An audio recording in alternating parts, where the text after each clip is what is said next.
Welcome to our program on Kardec Radio.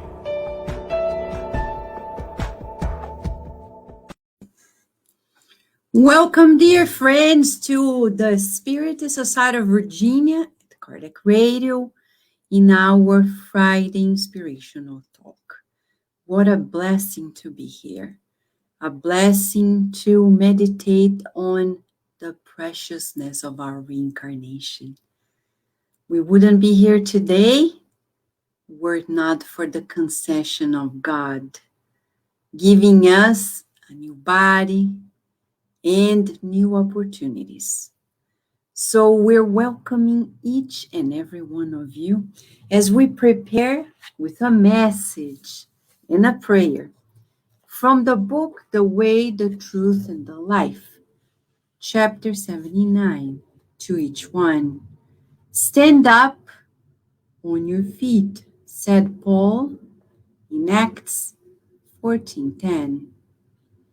In general, when we incarnate in the physical world, we see only those who are disabled in the body, those who have lost their corporeal balance, or those who trudge painfully along bearing heart-rending deformities. Our sight is not good enough to identify the ill in spirit, the lame in mind, or the vanquished in the heart. If there were a place inhabited solely by the blind, people would end up losing interest in their eyes and would forget about them. Likewise, on the earth, where the vast majority of people are actually paralytic souls, as far as virtue is concerned, there are few who can grasp the disharmony of their spiritual health or who are aware of their undisputed needs. Thus, we can see that the mission of the gospel is much more beautiful and extensive than we could ever imagine. Jesus continues to pour out his blessings every day, and the secret wonders performed by the silence of his infinite love are much greater than those that happen in Jerusalem and Galilee. Because according to the apostolic narratives, the blind and the lepers whom Jesus healed became ill again and died. The healing of our infirm, paralytic minds is far more important because it occurs with an eye on eternity. We must not lose ourselves in illusory conclusions. Let us sharpen our hearing and remember the word of the apostle to the Gentiles. It is vital that each one of us stand up on his or her own feet, because there are many people who are hoping for angel wings that do not belong to them. So let us then pray, visualizing guardian angels with us.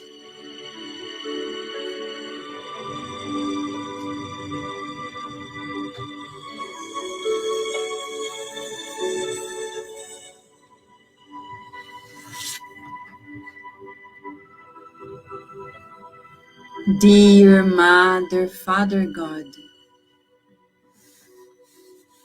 what a gift, the very concession of this hour with you.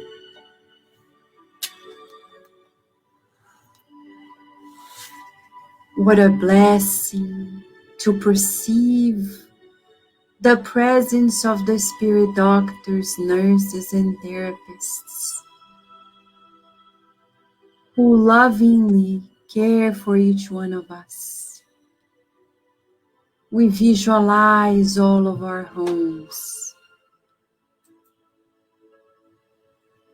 enveloped in renewal, in sacredness.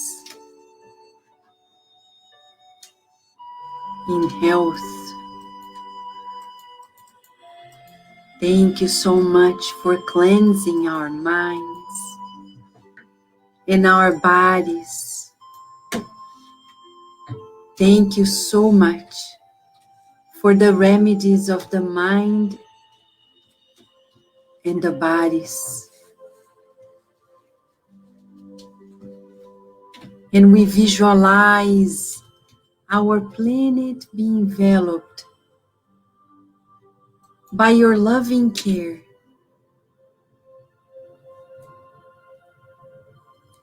Certain of your mercy, your loving justice.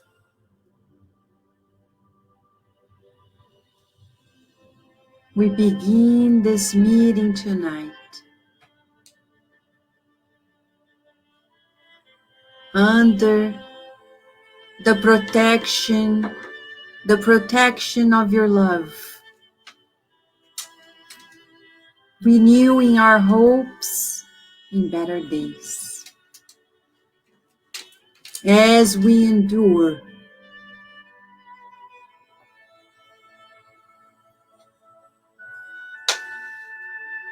the challenges that you present to us,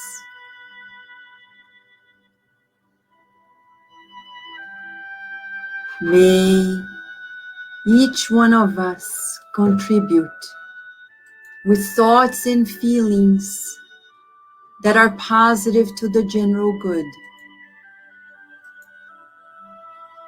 And may we stay connected with you in obedience to your will.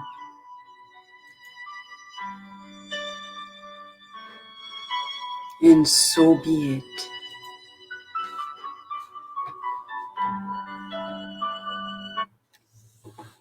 All right. So we're going to begin with Paloma, right, Paloma?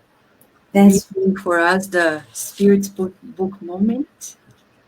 Yes, it's such a special moment as we have been studying the Spirit's book. And Kardec always asks questions that we have all these questions, right? We think about life and we look in the Spirit's book, and Kardec has asked the question for us.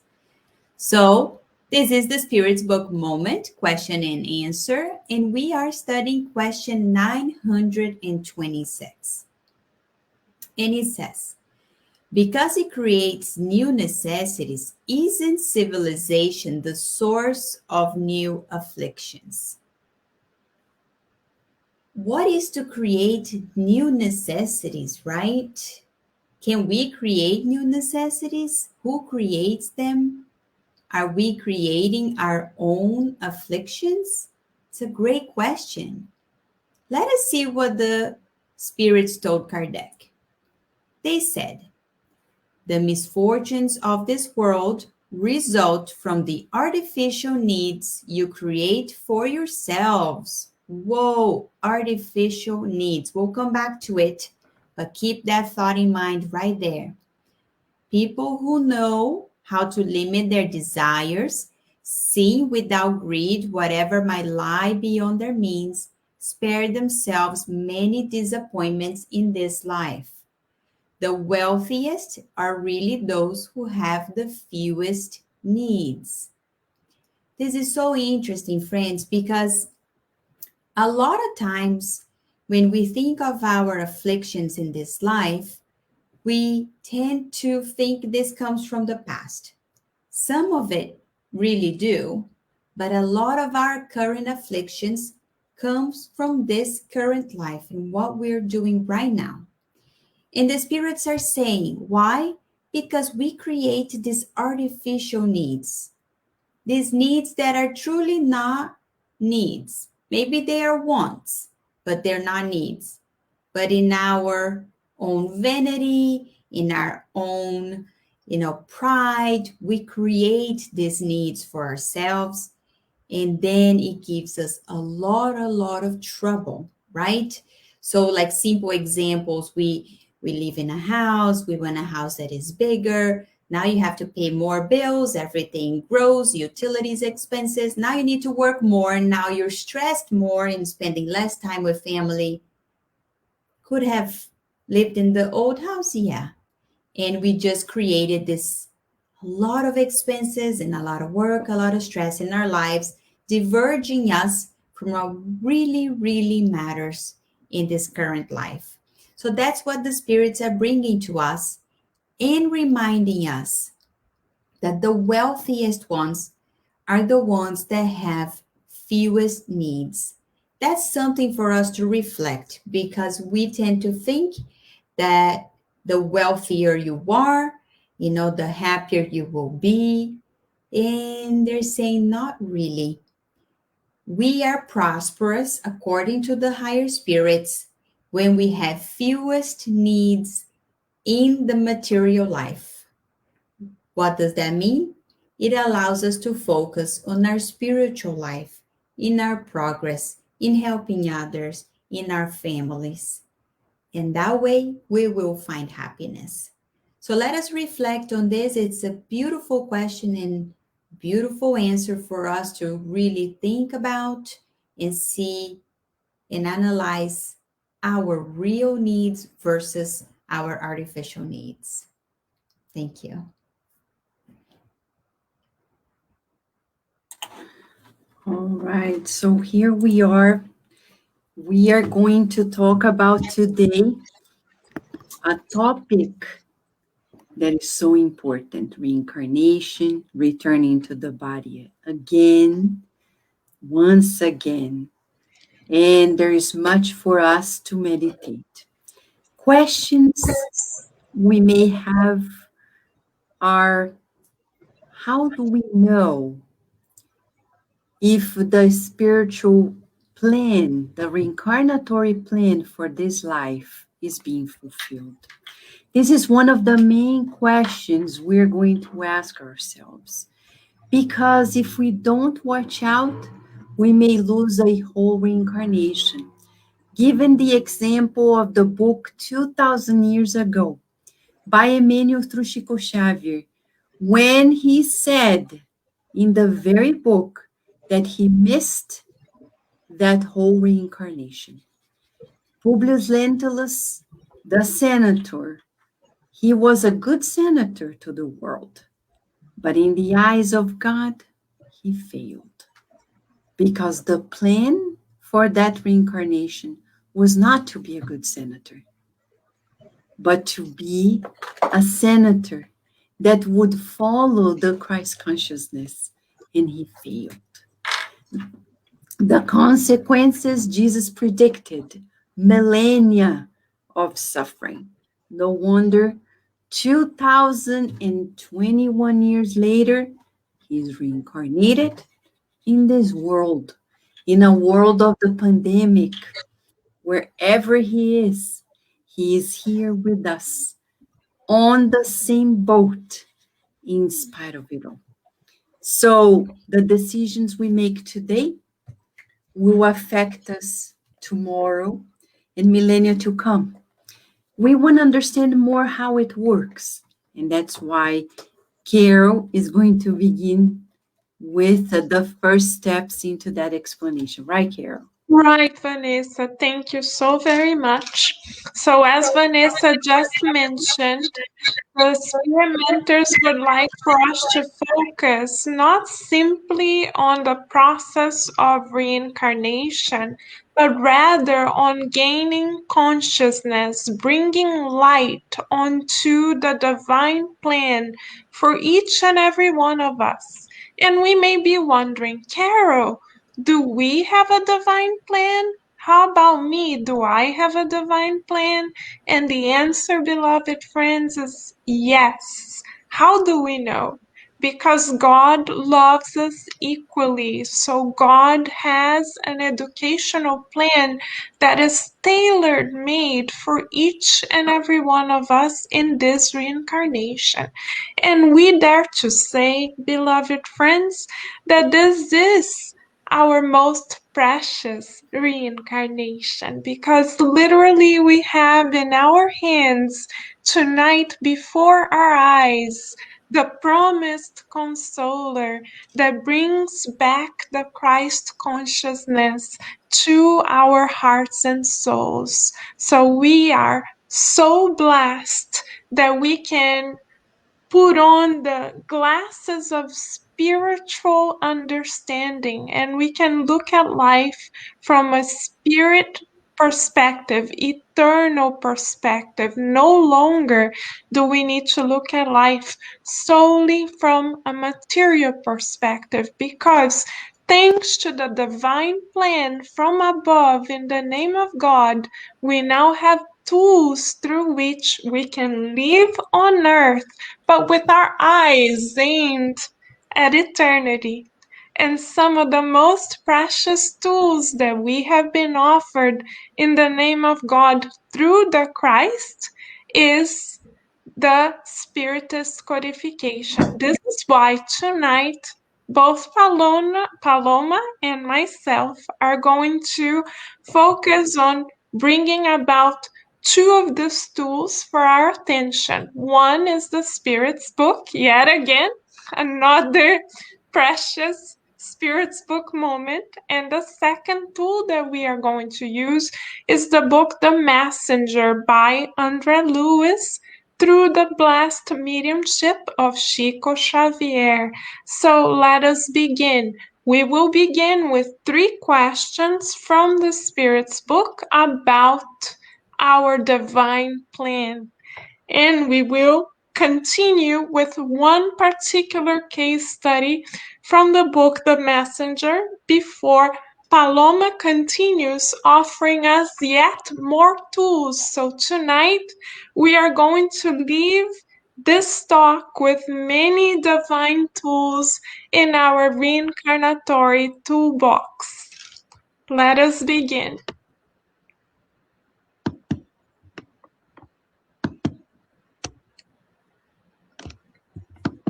So the first question, dear friends, that we would like to bring to our attention is question 132 from the Spirit's book. Kardec wisely asks, what is the purpose of a reincarnation? Have we ever wondered that ourselves? Why are we here? Why is our lives So why are our lives surrounded by a specific set of circumstances? Why is it that we may encounter the same situation more than once? Why is it that we feel a particular way about a group of people and a different way about others? The answer is beautiful. Because we are reincarnated in a diverse environment that can lead us to perfection. Yes, beloved friends, many of us may think that we are here to pay for past errors, but the spirits from on high shed a new light into our understanding. They help us understand that the challenges we face are not out of punishment, but rather they are tools, stepping stones through which we hit and lead ourselves towards achieving higher virtues. So we develop new muscles for the soul. What is another purpose of a reincarnation? It is expiation, to struggle through similar circumstances that we need to overcome in ourselves that we may bring from a past existence. But why do the situations repeat themselves? So that we can again develop the virtues that we haven't fully developed yet. Because how else, dear friends, are we going to develop the virtue, for instance, of patience if we are not tested in terms of our patience? How are we going to develop the virtue of benevolence, goodwill, if we are not tested in terms of putting our goodwill into practice? This is why the tests come again, not as a punishment, but as an opportunity of spiritual growth. What is another purpose? It is to fulfill a particular mission, a task given to us by God. And the spirits explain further a beautiful take on the purpose of a reincarnation. That as we reincarnate, we take our particular role in the work of creation, because each of us have a tailor-made reincarnatory plan. By fulfilling that plan, we are helping ourselves individually to grow, but we are also contributing to collective growth because we influence one another. We are interdependent, so we are creating a new reality for ourselves and for others. Because we are here not to be on vacation, not to retire, not to have 3 beach houses or a new car every year, but to acquire virtues. The more we acquire eternal virtues, the more we are in balance, in harmony with God's will. And once we become more aligned with God's will, then our lives become the means through which we fulfill God's directives. So another question for us. Question 133, Kardec wisely asks, is reincarnation necessary for those who have followed the path of good from the onset? Good question. So if we have done everything right in terms of fulfilling God's will, do we still have to incarnate? Is it necessary? And the answer is very illuminating. The spirits explain to us that we are all created simple and ignorant. And because we are all created the same, we acquire knowledge through the struggles and tribulations of corporeal life. This is why we tend to say the necessity is the mother of all inventions. It's because of the struggles that we face that we develop new skills. For example, simple example, we at the Spiritus Society of Virginia didn't used to broadcast all of our activities prior to the pandemic. After the pandemic, because of the struggle of the pandemic, all of us had to develop new skills, had to develop a new way of sharing the teachings that nourish all of our souls. So it is the tribulation of the pandemic that brought us out of our comfort zone and taught us new ways to nourish our souls together. So yes, it is through the struggles and tribulations of corporeal life that we acquire new virtues. So question for us, therapeutic question for us. Because we are incarnated to carry out God's will, are we already aware that we need to live, that we are being called to live a God-centered life? How do we know, Carol? Simple, dear friends. How many times do we think of God? Do we connect to God consciously on a daily basis? Because God is already consciously connected to us. as the universal creator, the question is, have we connected to God ourselves consciously? Question number 1 for us. And question number 2 for us. Can we already see how our struggles have led us to develop new virtues?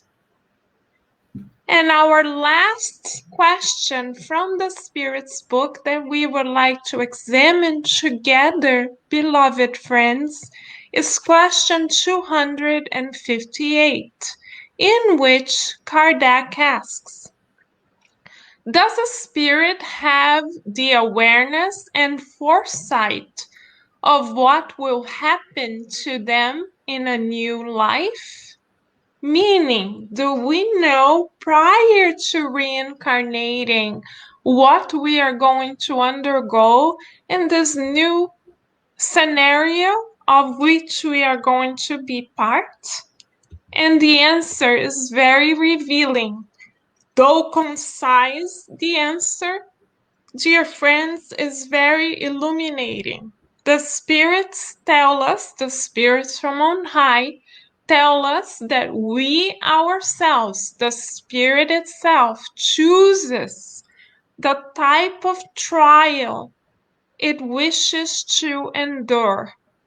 This answer from the spirits, beloved friends, is not trivial, because this answer brings the responsibility for our lives back onto us, because we may bring from previous existences a particular spiritual emotional addiction.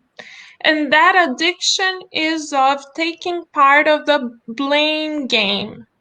If something, a situation, does not turn out to be the way we expect, we tend to say, well, if God loved us, this would not happen. And we could even bargain with God, saying, God, if we give you this, will you give us that? Or we may blame others in our immediate circle. We may say, oh, it was because of our mother or father, they didn't give us this, so how could we know? It's because of our partner. They didn't accept this aspect of us, so how could we progress? It's because of our child. It's because of our boss.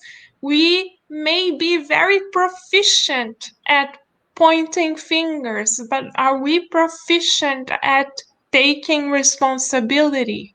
This question shows us that we are the ones who co-designed our reincarnatory plan.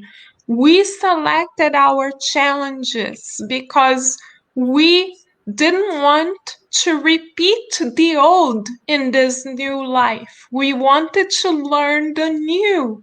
We wanted to develop the wing of wisdom and the wing of love. So we ourselves designed experiences that were perfect for us to get out of the comfort zone and embrace the new. So, of course, we are challenged, but we are challenged for the good. So, if we are too much in the comfort zone, dear friends, and if we are good at blaming others, tonight we are being given a chance to readjust the lenses through which we examine our own lives. We are being invited to read life differently.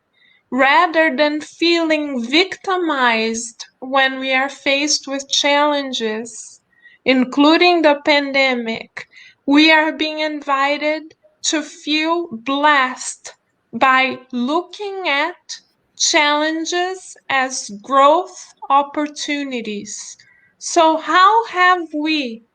Third therapeutic question for us to consider. How have we developed ourselves both intellectually and morally? lately during this pandemic? Have we been investing on virtue expansion? And have we been learning the new, testing new skills? Because that's what we are here to do. And so now, dear friends, we know that we are to take responsibility for our trials. If we have, for example, a challenging relative, that challenging relative is there, right there, in our face sometimes, literally. Why? Because we may have asked to develop resignation. We may have asked to develop faith. We may have asked to develop understanding. So God has told us, I believe in you, so I'm going to give you the gift that you are asking for. What a blessing, dear friends. And now that we know that we are responsible for our trials, and that our trials are in fact unique opportunities for us to develop God-centered virtues aimed for our eternal progress and growth, we are going to look at one particular case that André Lewis describes in the book The Messengers. The book The Messengers, dear friends, and as it's stated here, we are going to look at Mariana's case. In the book The Messengers, dear friends, André Lewis describes an institution in the Nosso Lar colony aimed at training reincarnating spirits to embrace spiritism and particularly mediumship with the Christ. So, likely, if you are watching us or listening to us, beloved friends, you too were educated and trained. All of us were educated and trained prior to coming to this life. How do we know? Let's think. How many spiritists are there in the world? Maybe millions? But how about the number of spiritists who speak in English? Quite a few, right? So if you are here listening to the teachings of Spiritism in English, as we all are, likely we were very prepared in an institute such as this, where we were carefully given the guidance of superior spirits who believe in our progress and who helped us to write the very lines of our reincarnatory plans that was or were approved by God's love and wisdom. So this is Mariana, dear friends, the woman you see here in the picture wearing the brown coat. She had reincarnated with the mission to embrace Spiritism and become an active participant in a Spiritist center. However, Mariana failed, though to the eyes of society, she checked all the boxes according to human laws.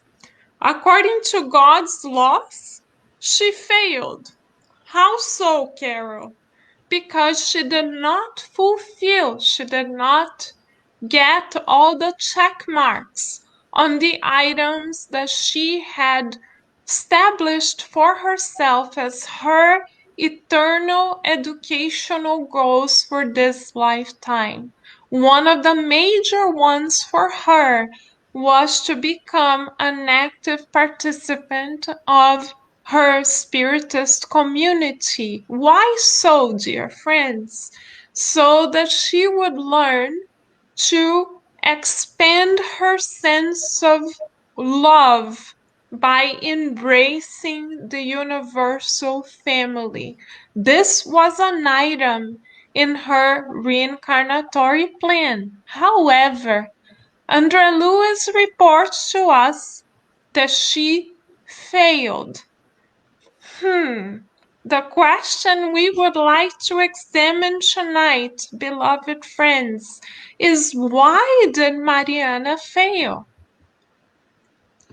Andrea Lewis explains to us that Mariana failed due to a list of excuses that she created for herself. She claimed 1. My husband did not support me. 2. My daughters were turning against me every time I tried to partake in the work of supporting, being a part of my Spiritist community. And she also claimed that her husband became enraged whenever she attempted to do the work of the good. And she, Mariana, decided then to prioritize her family rather than to expand her virtues and learn to embrace the universal family. Question for us, another therapeutic question for us. Do we have our own list of excuses? Have we been making excuses ourselves so as to delay, postpone embracing the Christ consciousness, which is most definitely an item on all of our reincarnatory plans? Have we been making excuses ourselves? What may be the items on our list? And equally as importantly, dear friends, how can we shift mentality?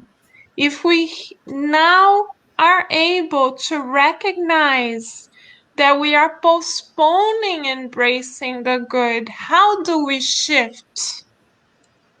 We have a few proposals to make for all of our consideration as we learned from studying the book The Messengers. Number 1, we can start embracing the universal family all the more and not focus just on ourselves. We can let go of an ego-centered life, the me, mine, my mentality. By number 1, says Andrea Lewis in the book The Messenger. Find a few minutes, always, he says, and a few small opportunities to do the good. Sometimes it's in our homes, in our very homes, that we can do the good. Sometimes someone who lives under our very same roof is in need of a smile, and we may withhold affection for some reason because we would like that smile to come from to us, not from us. And we are being invited now to think the opposite, to stop thinking, how can we be served, and start thinking, how can I serve more? Can I cook a meal with love? Can I smile at my loved ones? Can I write a thank you note? Can we write a appreciation email to a coworker? Always find a few minutes and a few small opportunities to do the good. Number 2, work in silence. That's a good one, beloved friends, because many of us give up doing the good, even in our own homes, because there are no trumpets announcing the good that we are making. There are no outdoors announcing the fact that we are good people. There are no applauses when we do the good. Sometimes, as parents, we may expect to be applauded by our own children. For example, we may make their bed every day, and inside of us we may think, oh, if they only loved me, they would at least say thank you once a week. And we keep building up these expectations. How come our partner doesn't bring us flowers? Shouldn't every partner know that we need flowers every week? Oh, how come they didn't appreciate the dinner I cooked with so much love? How come the hours that we spend in the supermarket are not recognized? How about the cleaning that we did? Nobody sees it. You see, dear friends, how we are still learning to work in silence. We still have the trumpet mentality, ta-da-da-da, ta-da-da-da, announcing the good. And this is something we are reincarnated to let go of. Number 3, the higher spirits, through Andre Lewis, recommends to us demonstrate sincere willingness to sacrifice. Most of the time, we want to help, but we want to help expecting to receive something in return. Very rarely do we help without calculating what we may receive back. We may help, for instance, someone at work thinking, if we help that person will help us next time we have to do a project. Or we may say, we will treat this person nicely because they can lend us some money if we need it. We may calculate what we will receive in return, even if we don't say it. In our minds, we may be doing the calculation of the return, not the tax return, but the return of the good that we think that we are doing. But we are instead, dear friends, being invited to sacrifice our ego and to do the good just because it feels good.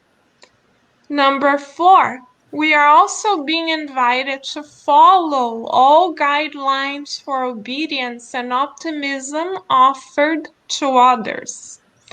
This is a good one, dear friends, because we all tend to have the perfect recipe for happiness for someone else, for our neighbor, for our partner, for our friend.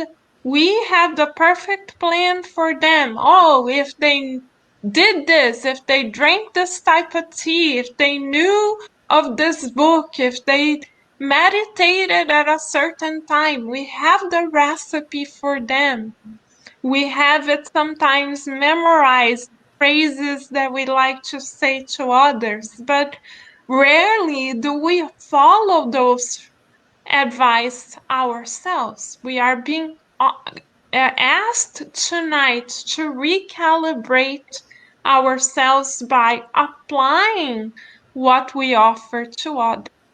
And finally, most importantly, is for us to remember that we are in the physical realm to grow in Jesus, in the Christ consciousness. And how do we grow in the Christ consciousness? By developing the 2 wings. Are we investing in our moral growth every day?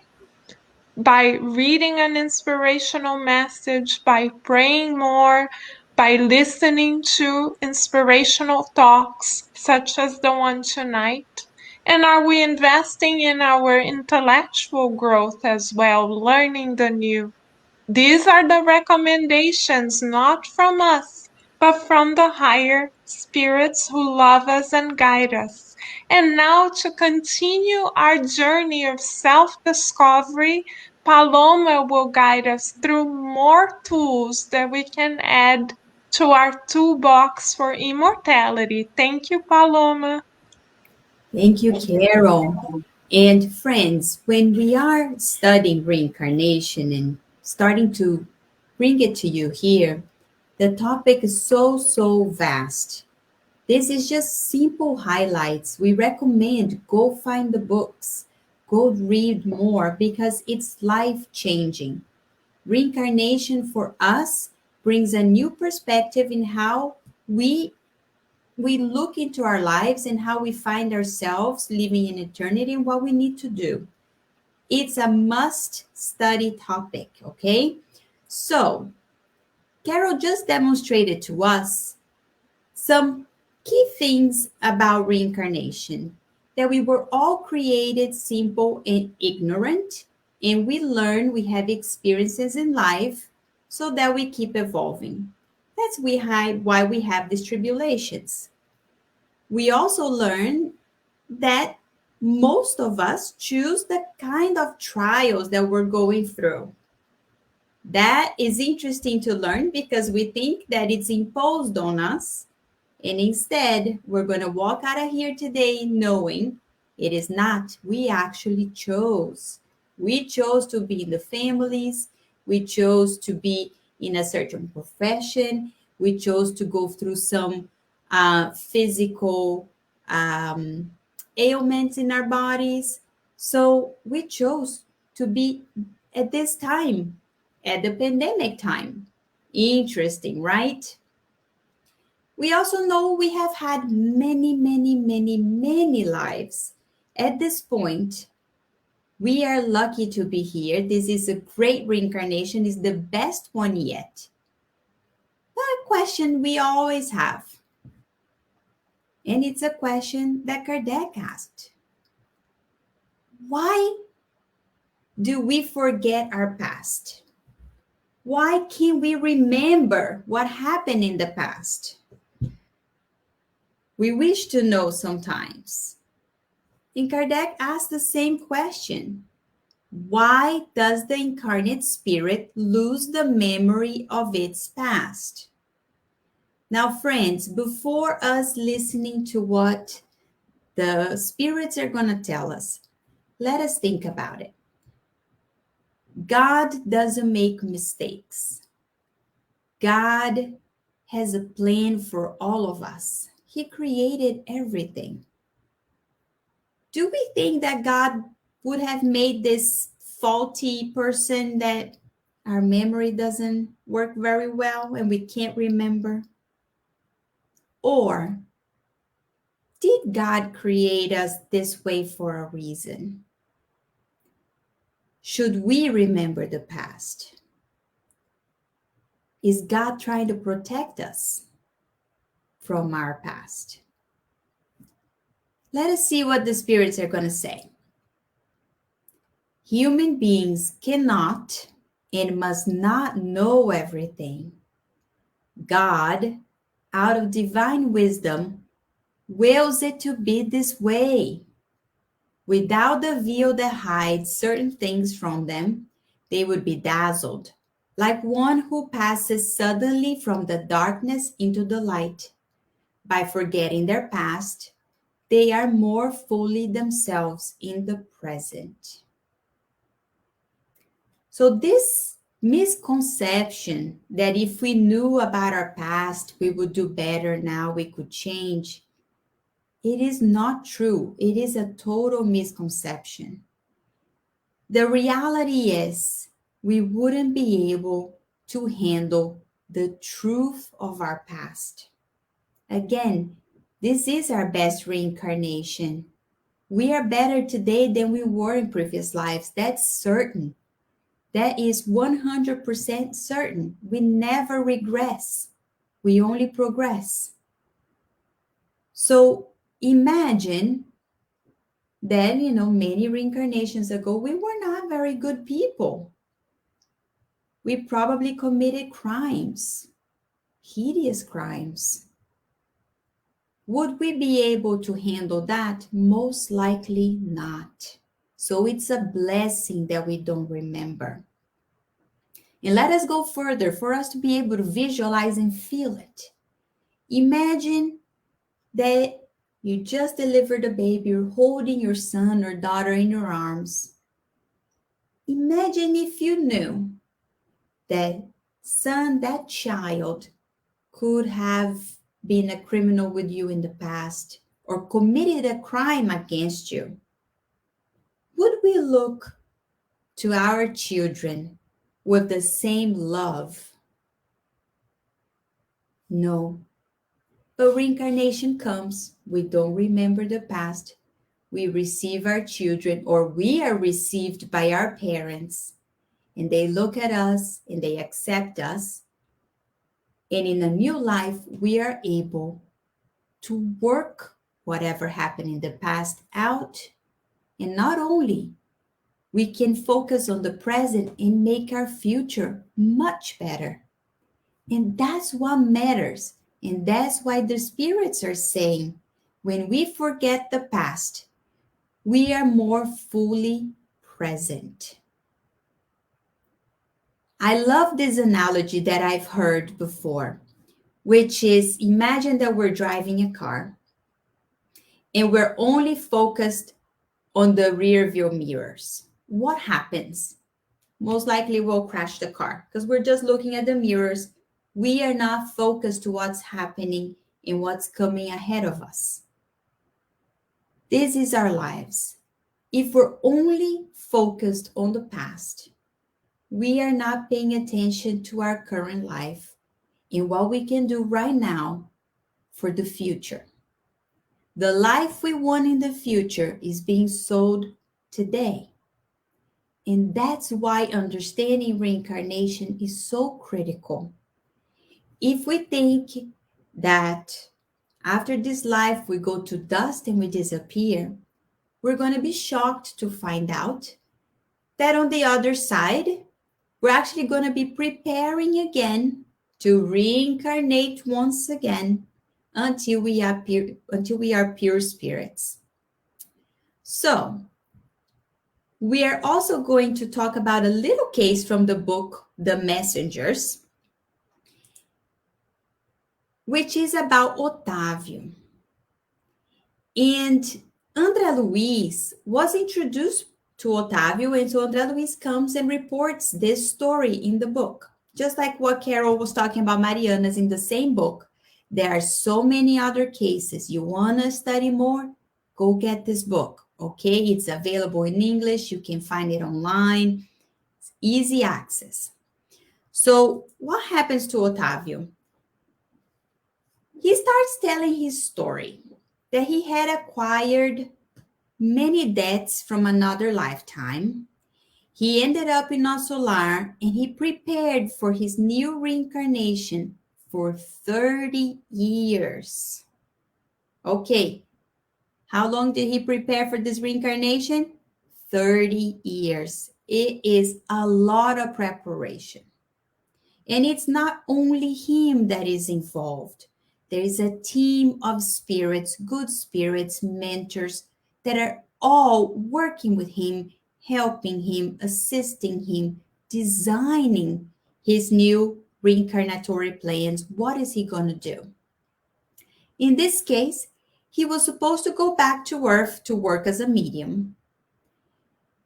And during this whole process of preparation, he was assisted by many people, but specifically 6 spirit friends. They worked a lot. Otávio was to be given a strong, healthy body. He would have been involved in very important work in the area of helping others, consoling others through his mediumship. He was to come in a family that was already evangelized, that could support him. Good mother, good father. And when he did reincarnate and he started learning and he had these mediumship faculties, he had other members of his family that would take him to like centers to help develop it. But what happened? He wasn't supposed to get married. So that was not in the reincarnatory plan for him. He was supposed to dedicate to others. But at the age of 20, he was supposed to also welcome the 6 friends that helped him in the spiritual realm and also learn. He was supposed to help them also to reincarnate. If he had done this would have held Otávio's impulses and distractions, especially regarding sex. It would have kept him from abusing his faculties. Why would have kept him? Because with 6 children coming that you have to assist and all the other work in mediumship, that would have been a lot of work. He would have been dedicated to doing the good and not would have been focused on all the other material things of life. But what happened? Otávio forgot his commitments. Every single one of them, he forgot. He disregarded his mediumship faculties and thought that he was having hallucinations, went to a doctor. And the doctor, which probably he was hallucinating himself, told him that he needed sex. So he was young, he was supposed to go out, and that was going to help him. Then Otávio's father passed away, leaving 6 small children behind. Who are those 6 small children, friends? They are the very 6 spirit helpers that assisted Otávio in Nosso Lar. Otávio's stepmother asked for help with the small children, but he abandoned them. He did. Seems so heartless. But that's what he did.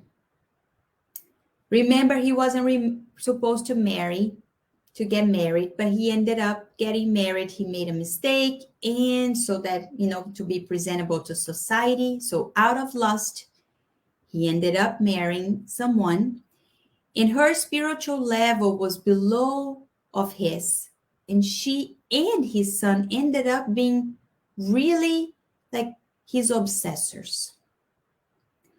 By the age of 40, he didn't do anything he was supposed to do, and he ended up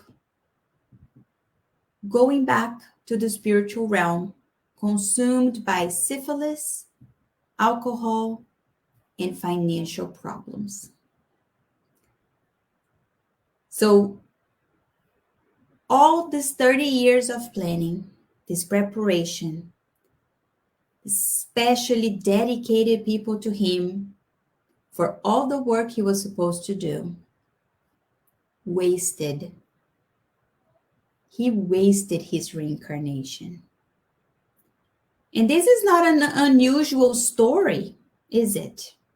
When we get lost on our daily chores and we're supposed to help more, but I'm so busy, I'm focused, I need to work, and we forget, and life goes by. But the beautiful thing is that regardless of our mistake, we always have a chance. We have one more chance.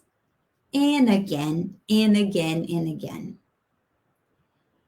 And it is so beautiful because one of the people that is with Otávio, as he's getting sad, telling the story to André Luiz, she says, Jesus doesn't withhold the blessing of time from us.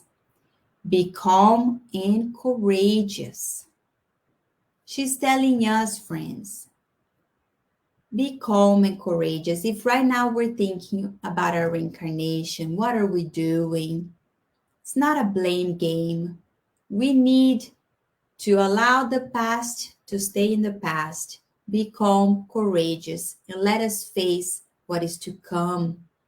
We have a chance. Jesus is with us in this reincarnation and all the other ones.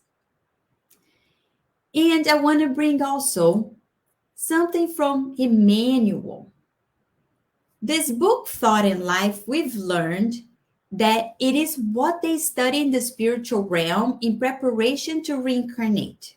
There's a lot in it. But this specific part from chapter 11, the cradle, let us read it together. Our cradle in the world is the reflection of our needs. It is the duty of everyone reincarnated to honor it with work worthy of self-restoration, improvement, or elevation. We must also bear the certainty that we were brought or attracted to it in obedience to the problems we face in our regeneration or the stewardship we need to be able to readjust our future destiny.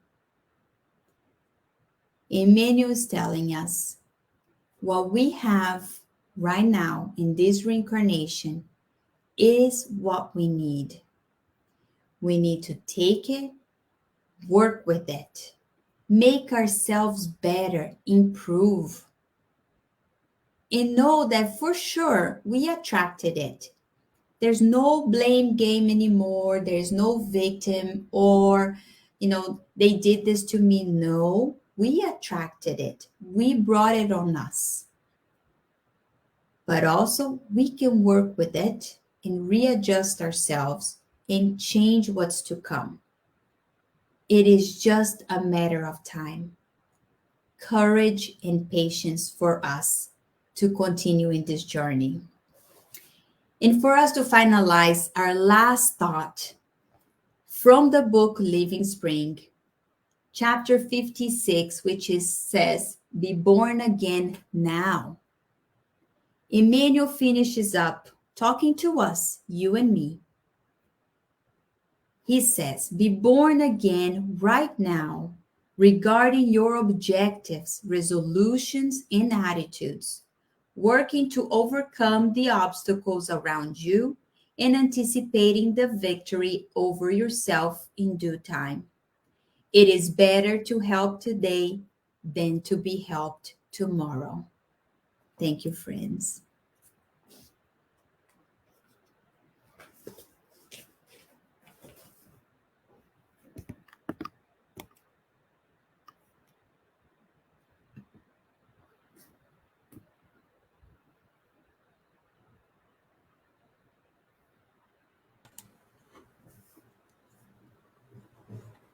All right. So, talking about good decisions, our children today learned about the parable of the Good Samaritan, and Daisy and Luciana led the lesson, and would like you to share with us the main points and also about the hard work.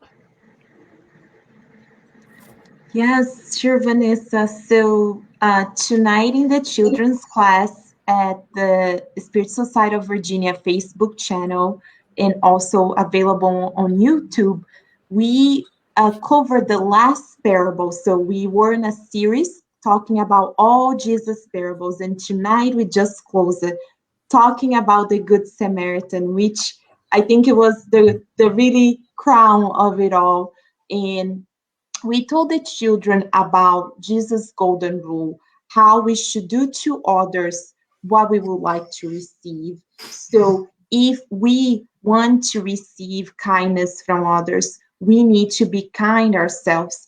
If we want to receive a helping hand, we need to also offer others a helping hand. So we show them a short video about how there was a man who was, going on in his way on the road, and he got someone came along and stole everything from him, took his money, took his clothes, and really at the end of it all really left him, abandoned him, all beaten up.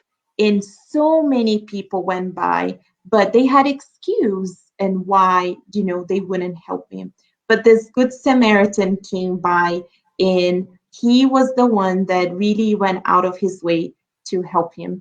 So we use this story then to do an activity in the hard work of this week that Milos Luciana is going to share for us.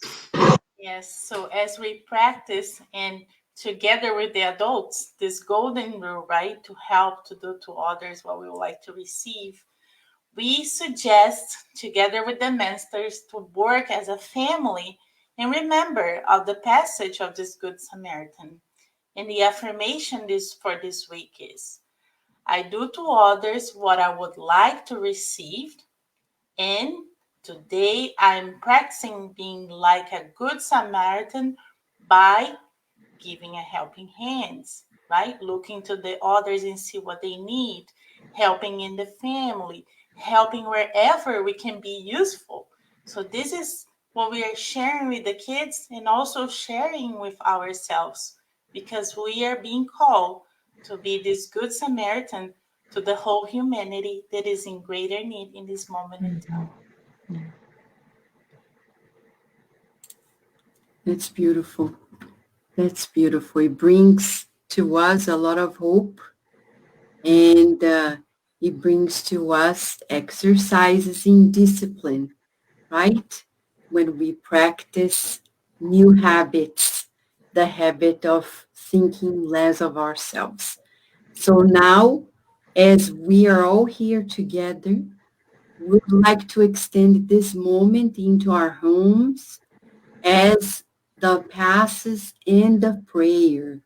And we're going to ask Luciana and Daisy to kindly help us with the passes followed by the prayer with Daisy. All right? Okay, so let us close our eyes, dear friends, and feel the joy of the blessings that we receive daily. Breathing deeper, let us visualize Master Jesus right in front of us with his arm right open, waiting for us. And as we walk towards him, this purifying light permeates not only our physical body, but also our spiritual body with the pure spirit, cleansing and renewing our energies. And as we continue in this effort to reach Master Jesus, we feel lighter and lighter every step of the way.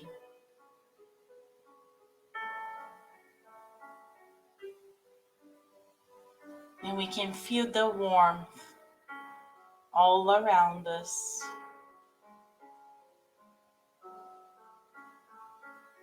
And now this light is so bright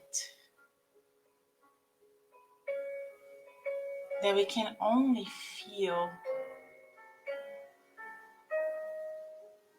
that we are close to Master Jesus.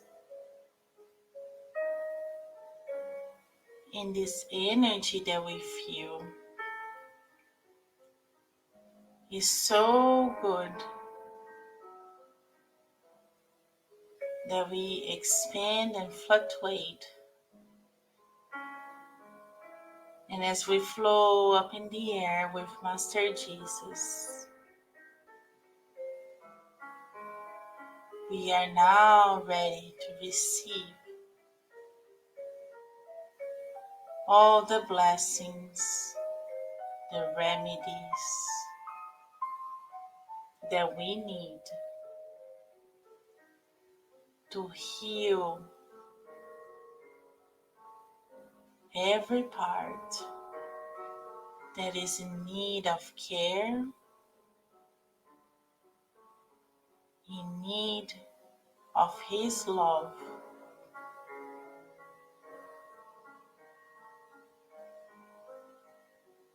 And as we stay with Master Jesus, receiving this flow of love, these healing energies, we visualize our home being enveloped in these healing vibrations of love. And this energy harmonize our home and heals everyone that live with us.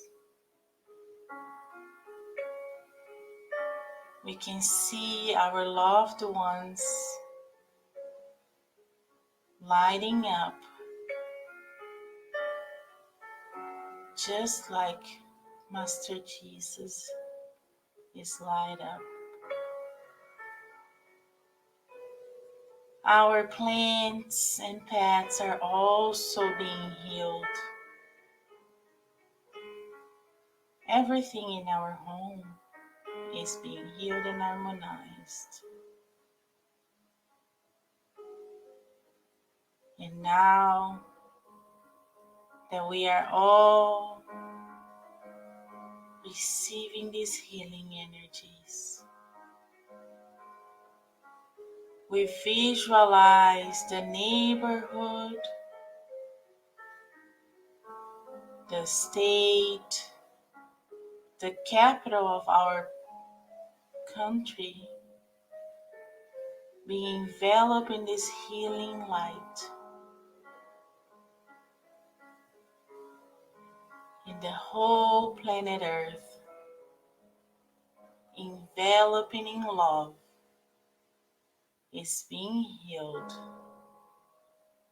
and receiving the flow of love from our Master Jesus. And as we continue to feeling the flow of love all around us, in gratitude, we pray with our dear friend.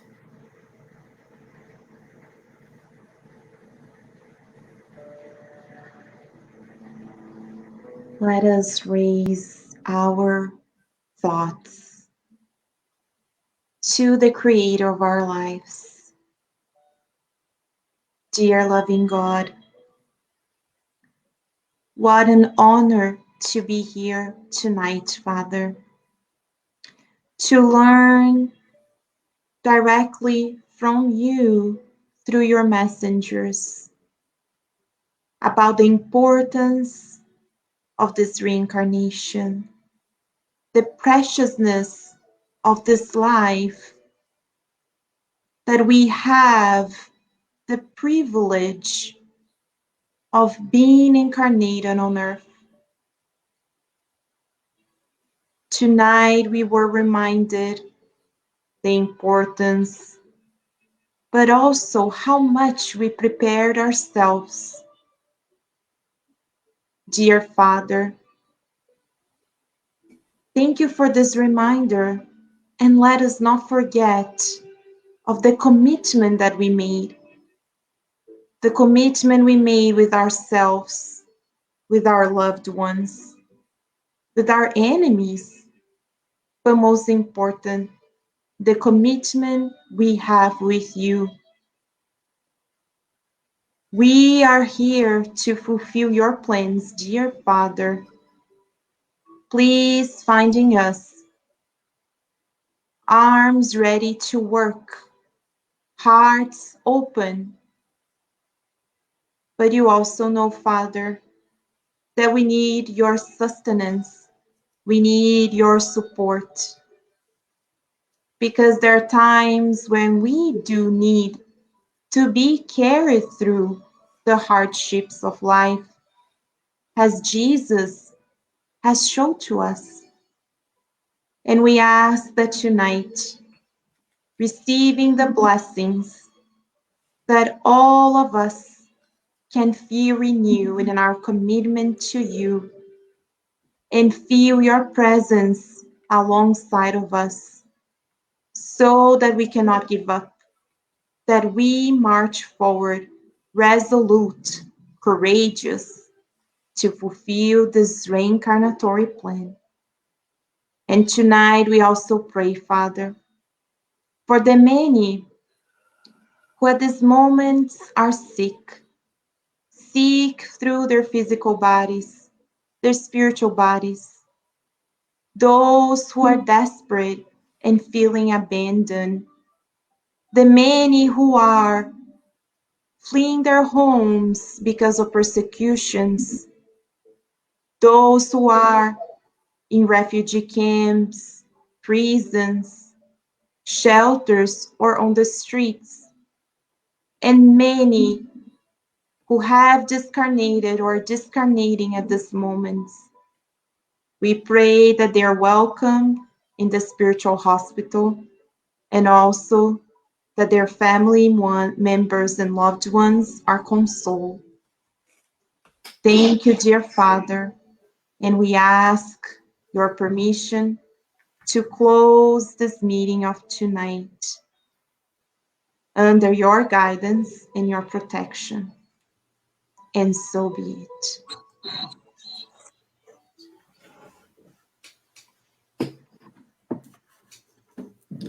Thank you, friends, for being here with us in this beautiful day when we are revisiting our reincarnatory plan. We hope that this study clarifies much, and as Paloma and Carol mentioned, the book The Messengers contains lots of cases.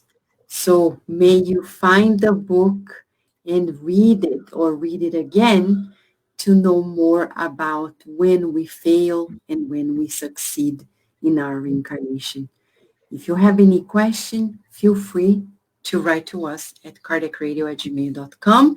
For now, we give you a big hug, wishing you many blessings during this week. Thank you, friends.